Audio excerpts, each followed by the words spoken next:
Brisure dans ma nuit, peur éclatée, mort déchirée,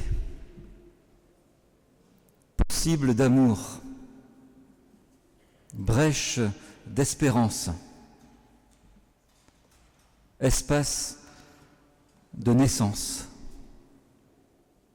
accueil d'étonnement, semence de liberté, éblouissement de joie. Ce matin, dans le jardin, la pierre qui fermait le tombeau était ouverte, ôtée, la tombe était vide, le Seigneur n'y était plus. Nouvelle étonnante, nouvelle bouleversante.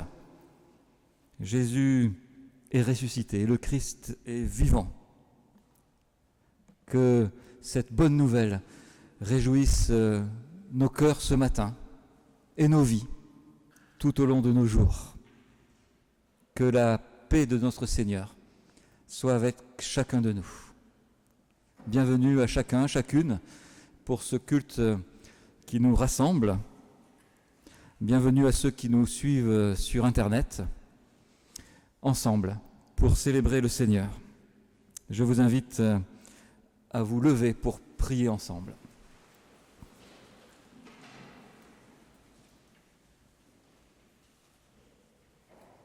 Seigneur Christ ressuscité, gloire à toi. Tu t'es fait connaître à nous, tu nous as fait découvrir ton amour. Seigneur, Christ ressuscité, gloire à toi. Tu es le Fils de Dieu et tu es un homme semblable à nous. Seigneur, Christ ressuscité, gloire à toi. Tu vis maintenant avec nous. Parfois nous l'ignorons, parfois nous te reconnaissons. Tu es là et tu partages notre vie. Seigneur Christ, ressuscité, gloire à toi. Nous voulons vivre dans ton amour. Seigneur, puisque tu es là, nous voulons vivre avec toi. Seigneur Christ, ressuscité, gloire à toi. Alléluia. Et nous poursuivons en chantant « Le Sauveur est ressuscité ». Alléluia.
Prions.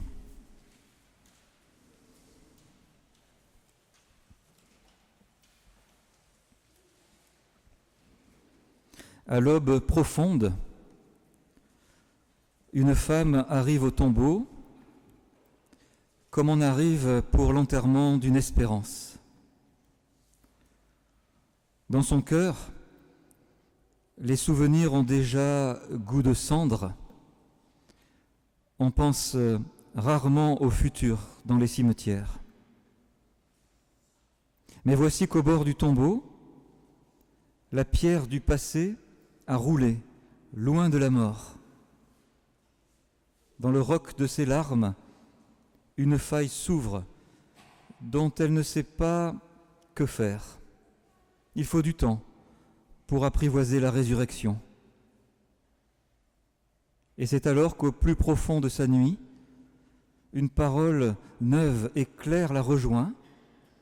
La fin devient un commencement. La vie lui ouvre un lendemain.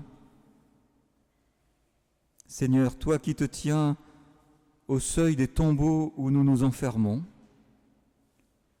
donne-nous de déposer à terre les larmes de notre désespérance. Que ta parole réveille en nous aujourd'hui ce qui est retenu dans la mort. Christ, Seigneur, tu es le vivant et tu nous parles de vivre.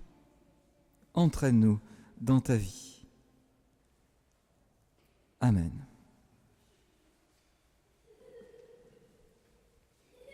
Matin de Pâques, tombeau vide, avenir ouvert. Ce matin, mes amis, c'est le matin du passage. Jésus le Christ, le vivant, nous ouvre le passage vers la vie. Avec lui, nous passons du néant à l'existence. Nous passons du silence à la parole, du bruit à la musique. Nous passons de l'inertie au souffle, du chaos à l'harmonie, de l'ombre à la clarté.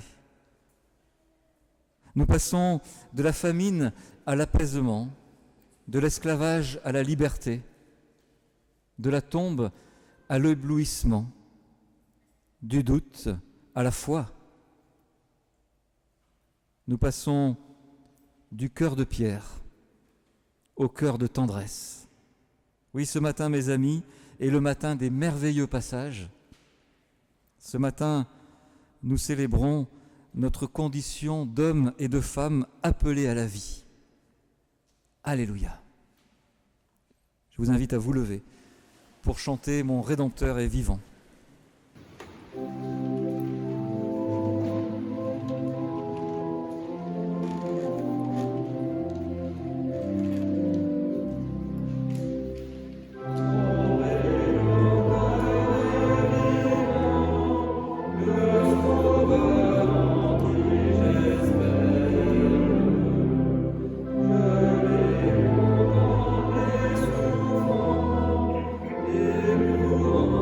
Sur le calvaire.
Jésus.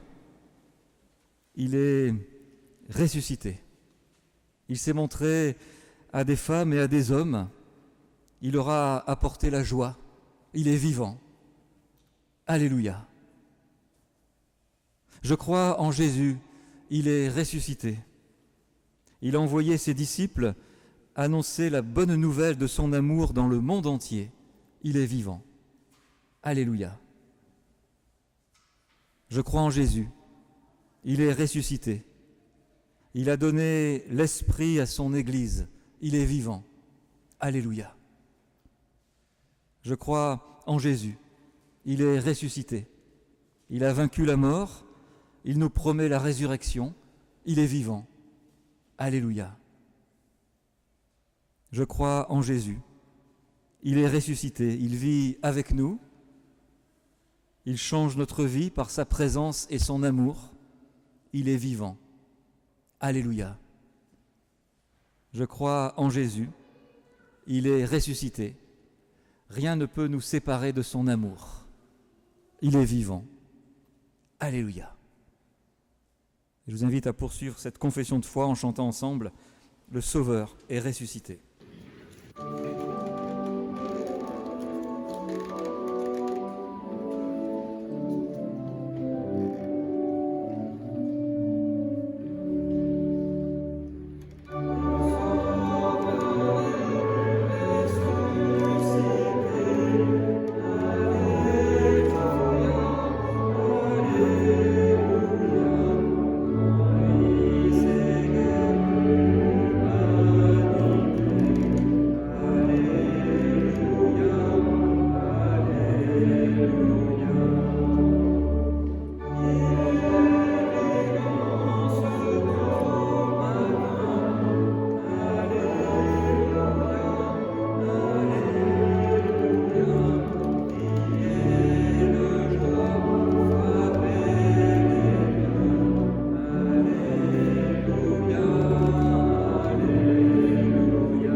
Avant d'ouvrir l'Écriture et de lire dans l'Évangile de Jean le récit du matin de Pâques, je vous invite à prier.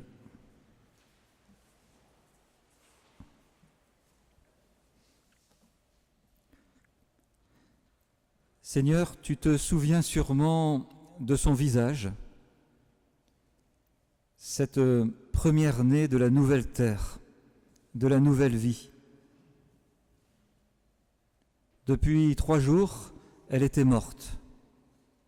Elle t'avait vu clouée sur la porte noire de la mort, comme l'oiseau pontelant dont les imbéciles ont peur. Elle voulait croire que tu vivais ailleurs, mais sa vie à elle était en instance de sépulture. Seigneur, tu te souviens sûrement de son visage de cire et de ses gestes d'automate, elle qui t'aimait et dont le cœur avait cessé de battre un vendredi à 3 heures. Ce matin-là, ce dimanche, dès l'aube vive, elle montait en traînant les pieds pour entretenir déjà ton souvenir. Mais tu avais brisé l'ordre des choses. Ton père t'avait enlevé du tombeau. Ton absence de la mort l'a fait courir, celle-là qui t'aimait, Jamais elle n'avait tant couru, comme un nouveau-né qui remue en tous sens pour éprouver la vie. La voilà qui va vers les autres. Seigneur, tu te souviens sûrement de son visage, cette première-née de la nouvelle alliance, Marie de Magdala, aux yeux brillants de larmes, blanche de peur, mais brûlante d'espérance. Son visage est le premier de tous ceux qui, depuis 2000 ans, ont été bouleversés par ta victoire sur la mort. Jour après jour, c'est une nouvelle Pâque pour ceux qui te rencontrent, qui naissent à la vie et trouvent le sens de leur route. Seigneur, tu te souviens sûrement de son visage. Seigneur, que nos visages soient une éternelle offrande à ta gloire. Toi, Jésus-Christ, le vivant. Que ton évangile illumine nos vies. Que le récit de l'évangile que nous allons lire maintenant soit ta parole pour nous.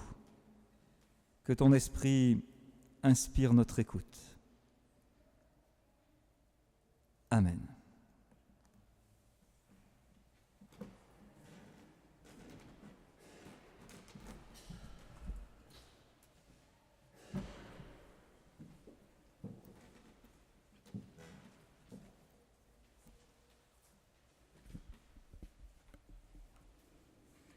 Nous lisons dans l'évangile de Jean au chapitre 20.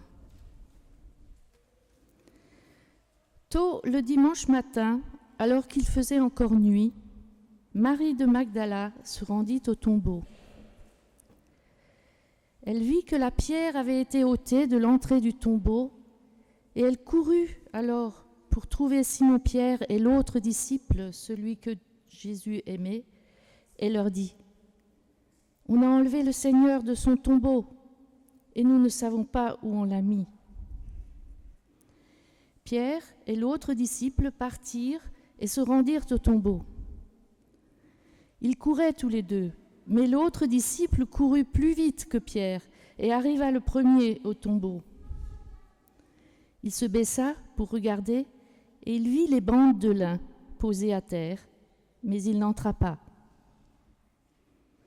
Simon-Pierre, qui le suivait, arriva à son tour et entra dans le tombeau. Il vit les bandes de lin posées à terre et aussi le linge qui avait recouvert la tête de Jésus. Ce linge n'était pas avec les bandes de lin, mais il était enroulé à part et à une autre place. Alors l'autre disciple, celui qui était arrivé le premier au tombeau, entra aussi. Il vit et il crut. En effet, jusqu'à ce moment, les disciples n'avaient pas compris l'écriture qui annonçait que Jésus devait se relever d'entre les morts. Puis les deux disciples s'en retournèrent chez eux. Marie se tenait près du tombeau, dehors, et pleurait. Et tandis qu'elle pleurait, elle se baissa pour regarder dans le tombeau. Elle vit deux anges, en vêtements blancs, assis à l'endroit où avait reposé le corps de Jésus. L'un à la place de la tête et l'autre à la place des pieds. Les anges lui demandèrent : « Pourquoi pleures-tu » Elle leur répondit : « On a enlevé mon Seigneur et je ne sais pas où on l'a mis. » Cela dit, elle se retourna et vit Jésus qui se tenait là, mais sans se rendre compte que c'était lui. Jésus lui demanda : « Pourquoi pleures-tu ? Qui cherches-tu » Elle pensa que c'était le jardinier, c'est pour ça qu'elle lui répondit : « C'est toi qui l'as emporté. Dis-moi où tu l'as mis et j'irai le reprendre. » Jésus lui dit : « Marie. » Elle se tourna vers lui et lui dit en hébreu : « Rabouni », ce qui signifie « maître ». Puis Jésus lui dit : « Ne me retiens pas, car je ne suis pas encore monté vers le Père. Mais va dire à mes frères que je monte vers mon Père, qui est aussi votre Père, vers mon Dieu, qui est aussi votre Dieu. » Alors Marie de Magdala se rendit auprès des disciples et leur annonça « J'ai vu le Seigneur !» Et elle leur raconta ce qu'il lui avait dit.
Qu'êtes-vous venu chercher dans ce temple ce matin?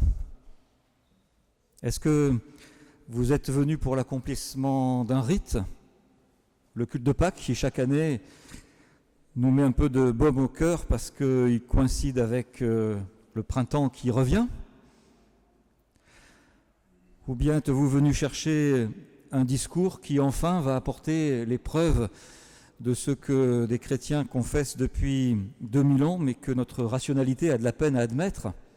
Jésus qui était mort et enterré est revenu à la vie.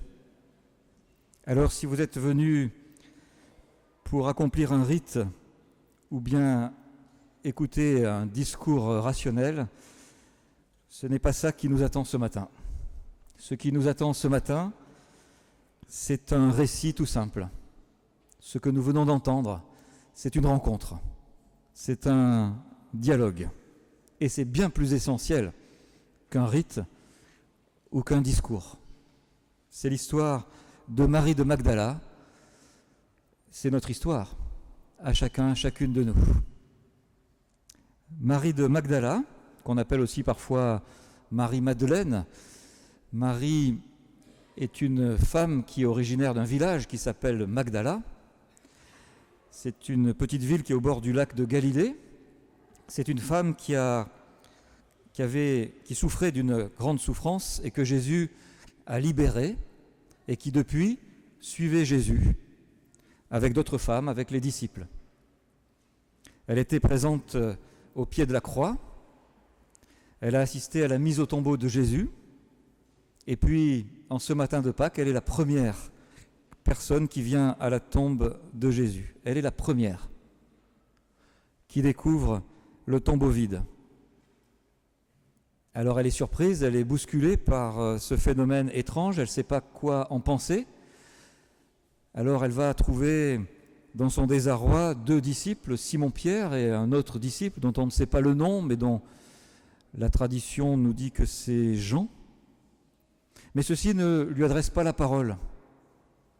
Ils la laissent toute seule, ils vont eux-mêmes vérifier au tombeau, et puis quand ils ont compris que le Christ est ressuscité, ils gardent cette nouvelle pour eux, ils rentrent chez eux. Ils ne vont même pas trouver Marie de Magdala, elle reste toute seule avec ses larmes et son désarroi. Elle retourne au tombeau, elle est complètement déboussolée. Elle est très triste, elle pleure beaucoup, le verbe pleurer revient 4 fois en 5 versets. Elle pleure parce que Jésus est mort, beaucoup de souffrance pour elle, et puis le corps n'est plus là, Elle ne peut même pas accomplir un rite qui serait de venir régulièrement se recueillir auprès d'une tombe. Ça n'a plus de sens puisque le corps n'y est plus. Et puis aucun discours ne peut lui permettre de comprendre ce qui vient de se passer, même la présence de 2 anges, 2 messagers de Dieu qui sont là dans le tombeau. Rien n'y fait, elle est toute seule, elle est perdue. Et pourtant, elle va être la première qui va rencontrer le ressuscité. Elle va se trouver face à face avec lui et ils vont dialoguer. Et ce dialogue est un dialogue comme un dialogue de foi. C'est un dialogue en 3 temps, comme 3 moments sur le chemin d'une vie, comme 3 temps sur le chemin de notre foi. Premier temps, une rencontre. Elle est dans le jardin, devant la tombe ouverte et vide, elle est désemparée, elle pleure. Il y a bien 2 messagers de Dieu qui sont là et qui lui parlent, mais pour elle, ça n'a pas de sens. Elle les voit bien, elle les entend, mais elle ne comprend pas ce qui se passe et ce qu'ils leur disent. Parfois, la parole de Dieu, parfois des messagers de Dieu peuvent nous parler, mais ça n'a pas de sens pour nous. On ne comprend pas ce que ça veut dire, tellement on est pris dans la douleur de vivre. Alors elle se retourne. Et là, Jésus est là, tout près d'elle. Elle le voit, elle est face à face avec lui. Elle le voit, mais elle ne le reconnaît pas. C'est comme dans l'évangile de Luc, les disciples, le soir de Pâques, sur le chemin d'Emmaüs, qui cheminent avec le Christ ressuscité, mais ils ne le reconnaissent pas. C'est souvent comme ça, la foi. Ça ne se donne pas comme une évidence. Il n'y a pas de preuve objective. Ce n'est pas une affaire facile que de croire en Christ ressuscité. Et cet homme, qu'elle ne reconnaît pas, ouvre la bouche et se met à lui parler. C'est le premier temps de ce dialogue. Et il va lui poser 2 questions.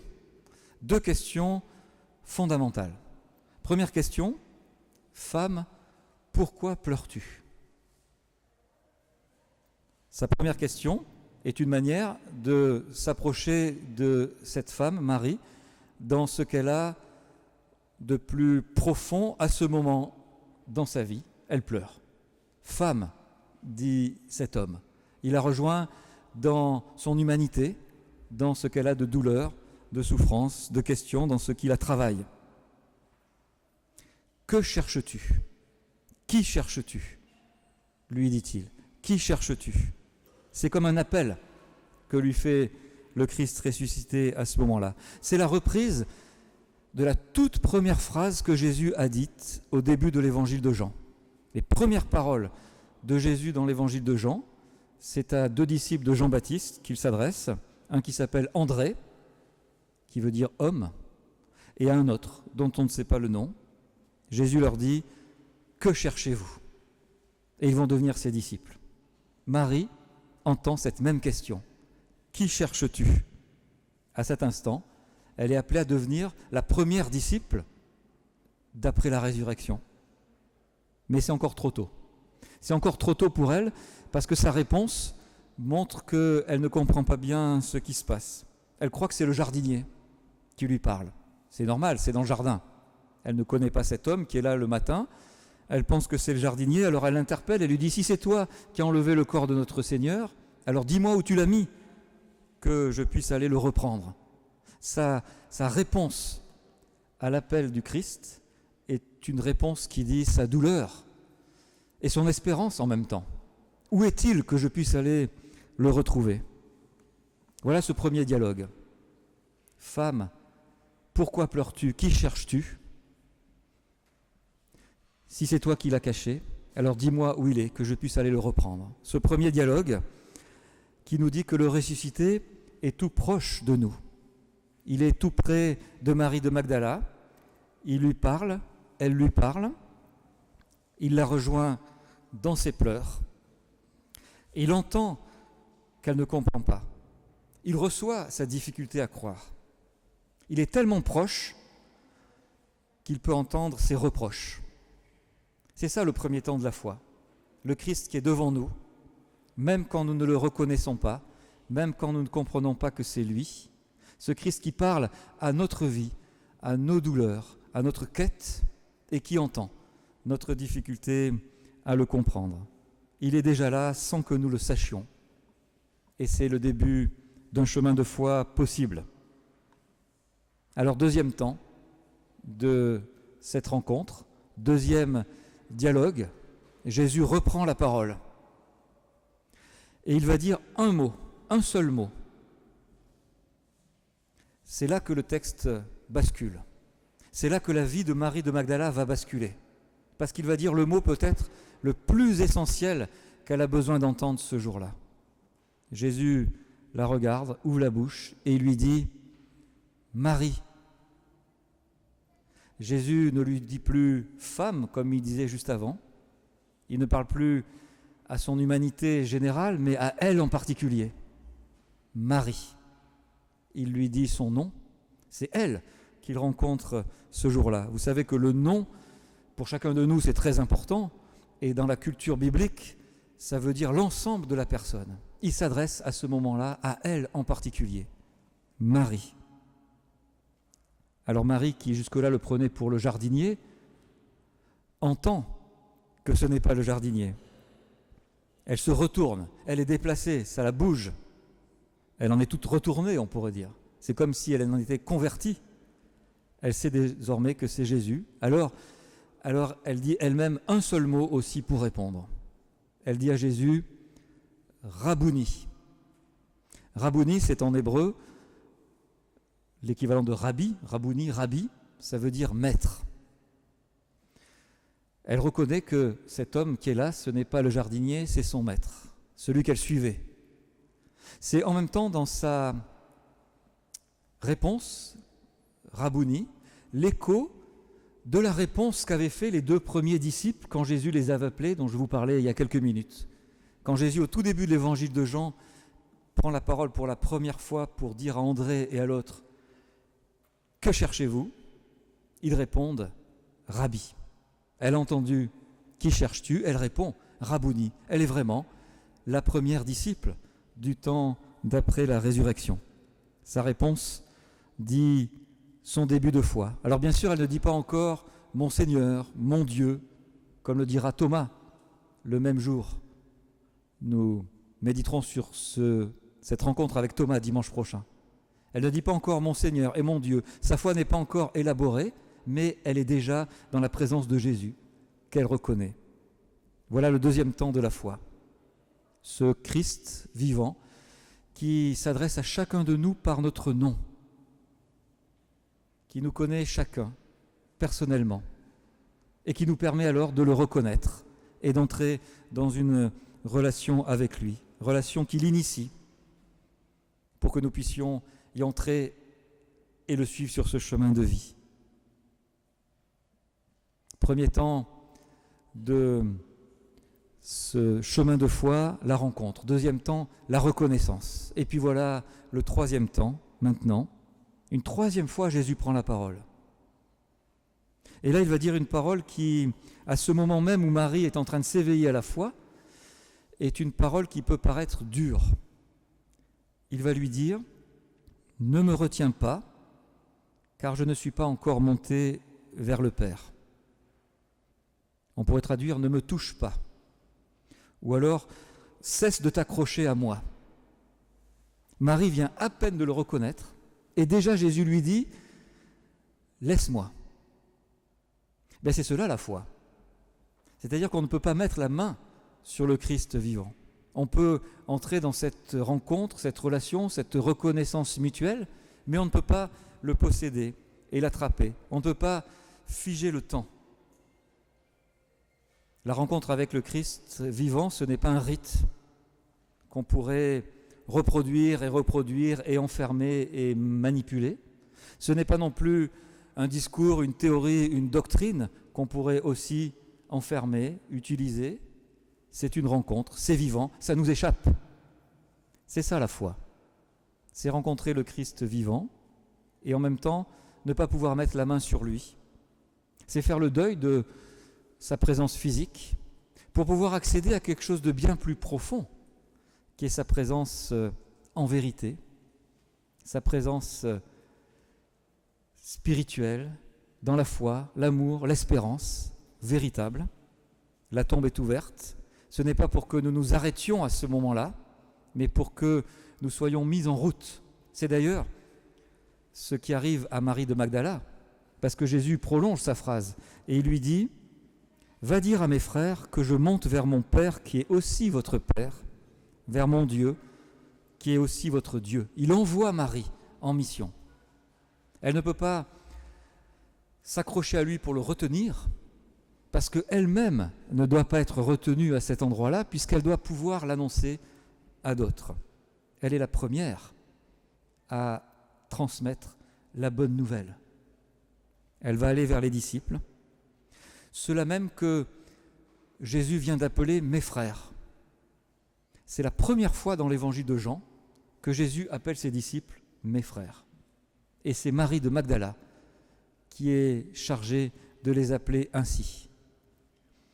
Mes frères, mes sœurs, cette relation de fraternité avec le Seigneur. Marie ne peut pas garder ça pour elle, elle ne peut pas garder Jésus pour elle.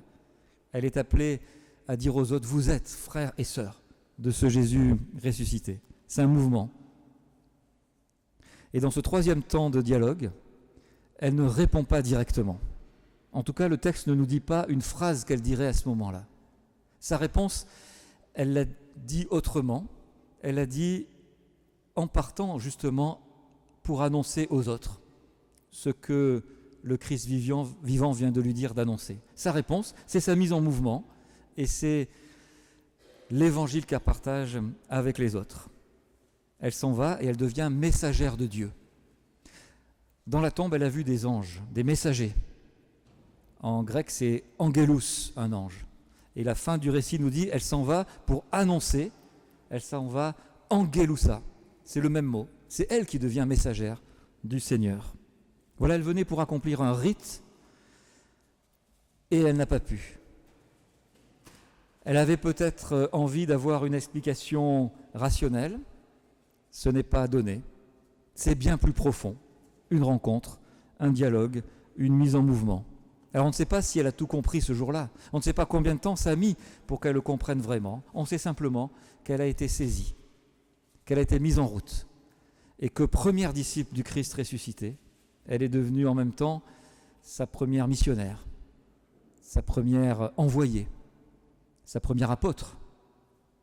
Est-ce que nous avons tout compris ? Sans doute pas. Nous sommes en chemin. Alors, laissons les rites et les discours logiques. Laissons-nous entraîner dans une rencontre qui nous rejoint là où nous en sommes, qui écoute nos pleurs, nos reproches, qui nous rejoint dans notre vraie personne, dans notre vraie vie, qui nous relève et qui nous envoie le partager. Oui, Pâques, c'est cela.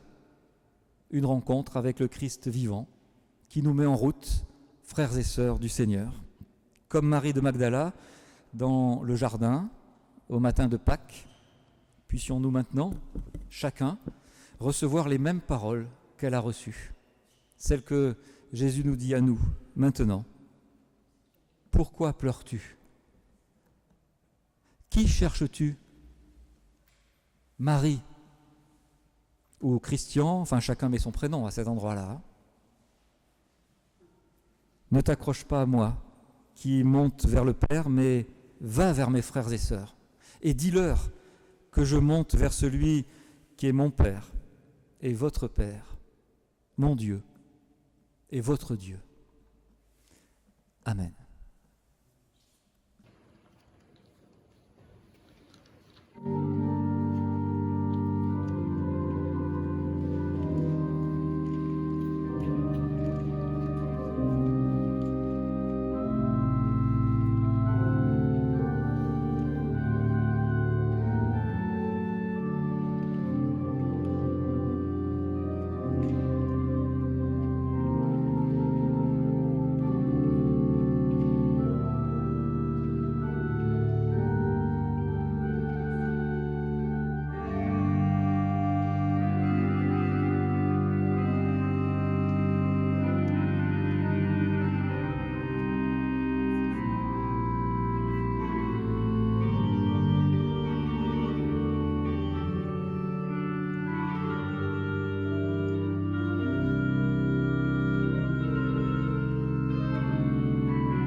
À ce moment-là du déroulement du culte, nous avons habituellement la Sainte Seine. Et vous avez vu qu'il n'y a pas la Sainte Seine préparée, et certains se disent peut-être, mais quand même, le dimanche de Pâques. Alors le bureau du conseil presbytéral, qui était réuni mardi soir, a pris la décision que nous ne célébrerons pas la Seine aujourd'hui. Cette décision a été prise par souci de responsabilité, au vu de l'évolution de la diffusion du virus en ce moment à Paris, aussi en pensant à plusieurs de notre paroisse qui, ces derniers jours, sont touchés par ce virus, parfois de manière dramatique.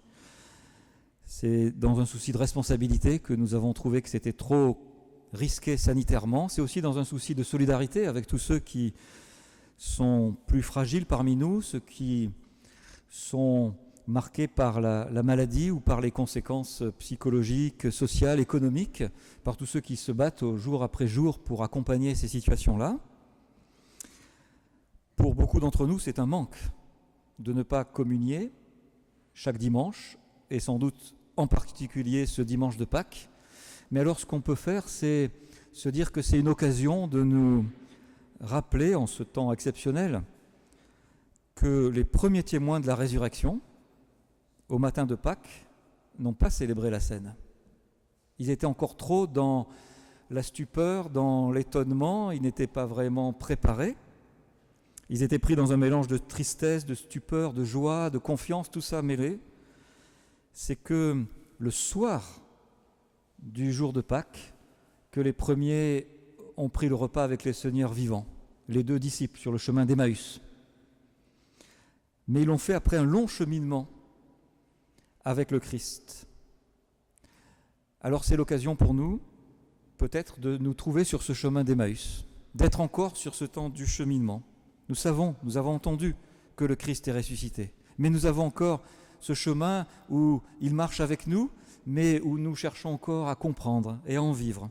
Et nous savons que viendra le soir, la halte, le moment du repas partagé, quand le pain sera rompu et la coupe partagée, à nouveau, entre nous. Ça sera un vrai jour de fête, ce jour-là. En attendant, je vous invite à prier.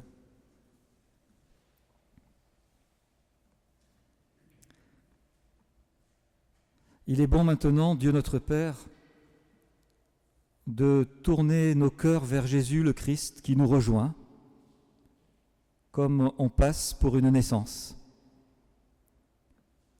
Il vient dans le sable de nos chemins questionner ce qui nous fait mal et ce qui nous retient dans le passé. Il nous donne de parler de ce que nous avions cru comprendre, de ce que nous avons espéré, présence invisible mais sûre qui recueille le poids de ce que nous portons. Dans le matin qui se lève, aux mots boueux de notre fatigue, il accroche une parole de lumière qui deviendra pain rompu et partagé. Présence invisible, mais sûre, qui brûle au cœur de nos cœurs. Et le chemin devient plus clair, les cailloux plus doux. Non qu'ils aient disparu, mais ils ne blessent plus comme avant, car quelqu'un est là qui nous emmène vers plus de légèreté. Présence invisible, mais sûre, qui souffle ta vie en nos vies. Pour le chemin qu'il ouvre sous nos pas, pour la communauté que nous formons, pour le monde qu'il nous donne à aimer, nous pouvons te dire, ô Père, merci. Ce merci de louange par lequel nous rejoignons le chant de toute l'Église. Amen. Je vous invite à vous lever pour chanter « Seigneur, en ta victoire, tu as vaincu la mort ».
Quelques très rapides informations sur notre vie d'église. Bienvenue d'abord à tous ceux qui sont là parmi nous ce matin de passage. Vous êtes ici comme chez vous et vous pouvez revenir quand vous voulez. Vous avez une petite feuille bleue qui vous a été distribuée à l'entrée. On va peut-être demander s'il y a des gens qui arrivent pour 10h30 d'attendre dehors. Ceux qui sont déjà là, on ne va pas les chasser, mais les suivants, pardon. Sur la petite feuille bleue, vous avez quelques informations sur les événements dans les temps à venir dans notre Église. Je voudrais juste attirer votre attention sur le fait que les activités de catéchèse ne peuvent plus être en présentiel depuis les annonces gouvernementales de cette semaine. Donc ça aura lieu soit par Zoom pour le caté samedi prochain, les animatrices verront pour les groupes qui se réunissent sinon le jeudi ou le dimanche, selon quelle modalité cela sera fait jusqu'à ce que l'on puisse de nouveau. Je vous rappelle que nous avons aussi les samedis rue Madame, chaque samedi à 16h. Nous nous retrouvons pour un temps de recueillement, de prière, de chant autour de l'évangile de Marc dans la chapelle de la rue Madame. Je laisse la parole quelques instants à Jean-Michel Ullmann, membre du Conseil presbytéral.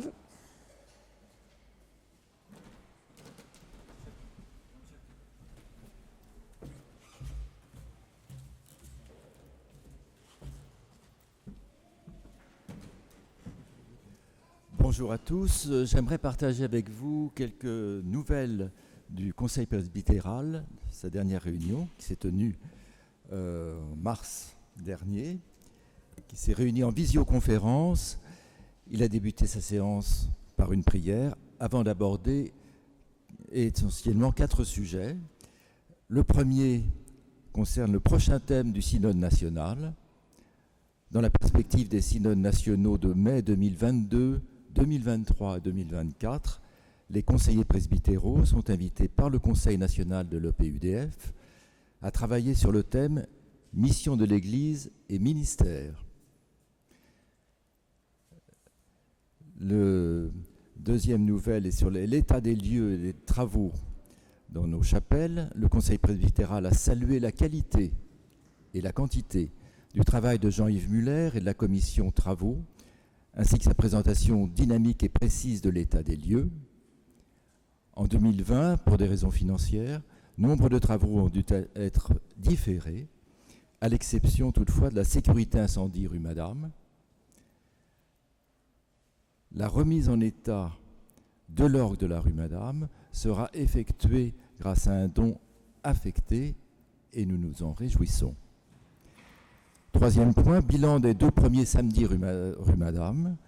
Les animateurs se réjouissent et soulignent l'accueil, l'ambiance intime et bienveillante dans laquelle se déroule ce partage tous les samedis depuis le 6 mars de 16h à 17h.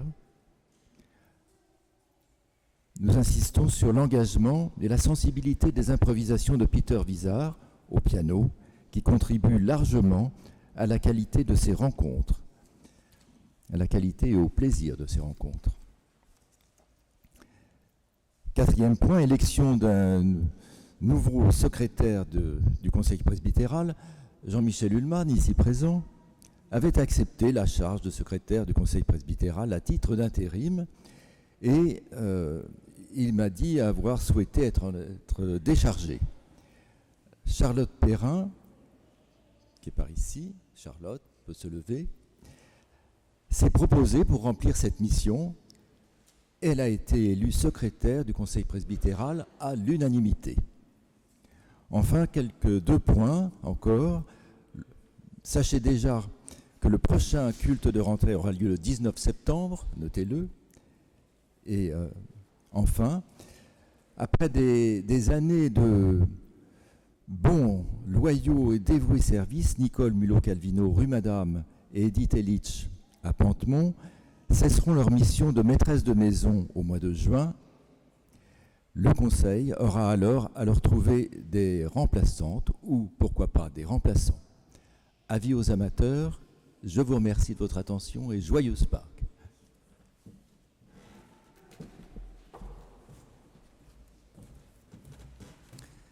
Et merci Jean-Michel pour l'intérim que tu as assuré au secrétariat du Conseil. Je voudrais encore vous dire que pour sortir dans quelques minutes, quand le culte se terminera, puisque nous enchaînons avec un autre culte à 11h, nous vous demandons de sortir par votre droite, et puis pas par la porte principale, mais par la petite porte de côté. Il ne s'agit pas de sortir en douce et en catimini, mais de se retrouver directement dans la rue pour porter la bonne nouvelle de Pâques. Ça permet aussi, de manière très pragmatique, à ceux qui arrivent d'entrer sans croiser ceux qui sortent. Merci pour votre compréhension. Merci à Isabelle qui tient l'orgue ce matin et que nous allons écouter maintenant pendant que notre offrande est recueillie.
Jésus, notre Seigneur, tu nous invites à prier ensemble et à prier aussi les uns pour les autres.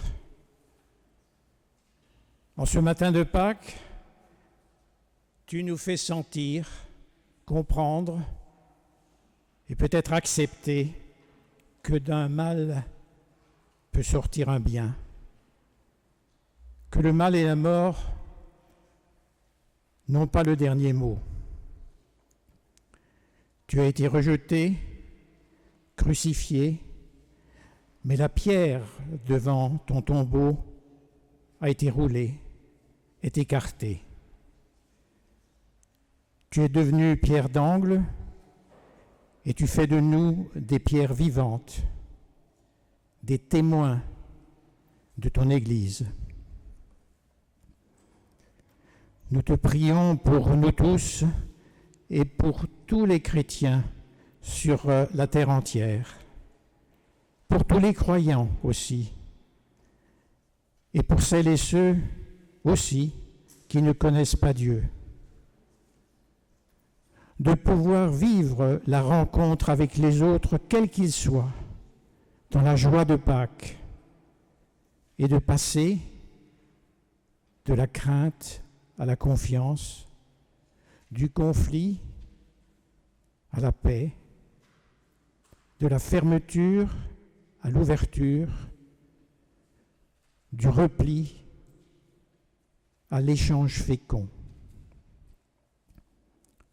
Nous te prions pour les responsables de ton Église afin qu'ils célèbrent dans la joie de Pâques et soient fortifiés dans leur témoignage. Nous te prions pour les responsables des peuples afin qu'ils luttent pour la justice et la paix et soient encouragés dans leurs actions par la joie de Pâques. Nous te prions pour toutes les personnes qui souffrent afin que le message de vie de Pâques soit pour elles aussi secours et réconfort. Dans le silence, confions à Dieu ce qui nous tient particulièrement à cœur.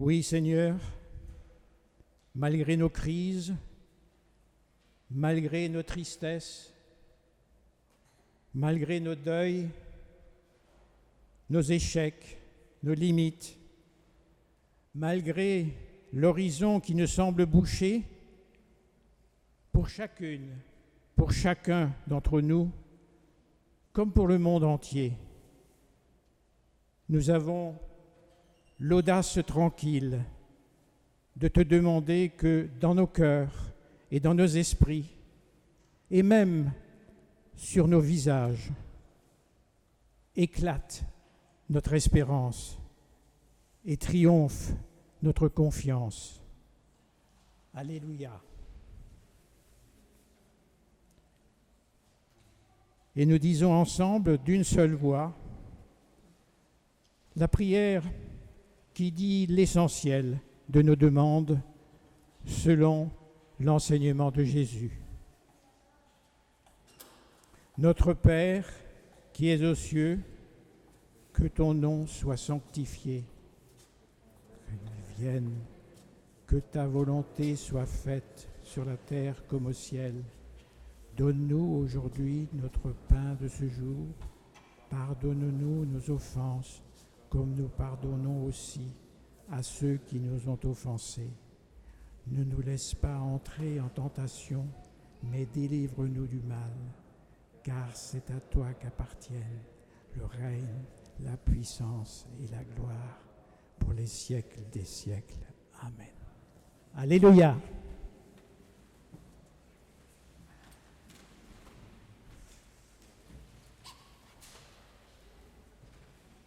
Alléluia.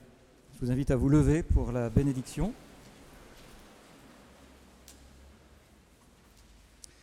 Le Christ est vivant, nous l'avons rencontré, nous sommes en chemin avec lui, nous sommes témoins pour le monde entier de la joie qu'il nous donne de vivre et de partager.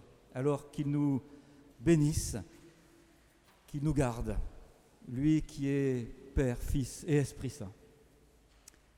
Amen. Et nous chantons « À toi la gloire ». À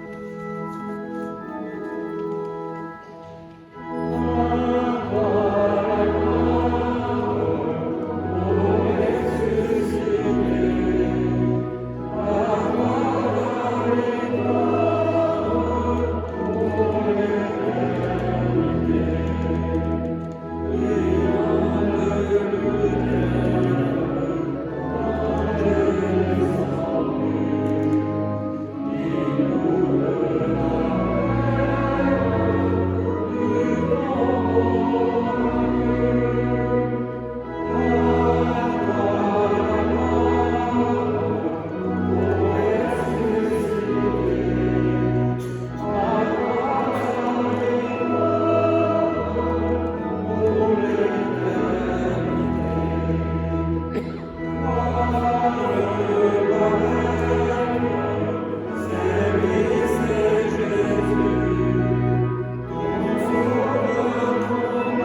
dimanche de Pâques et bonne vie avec cette bonne nouvelle de la résurrection du Christ.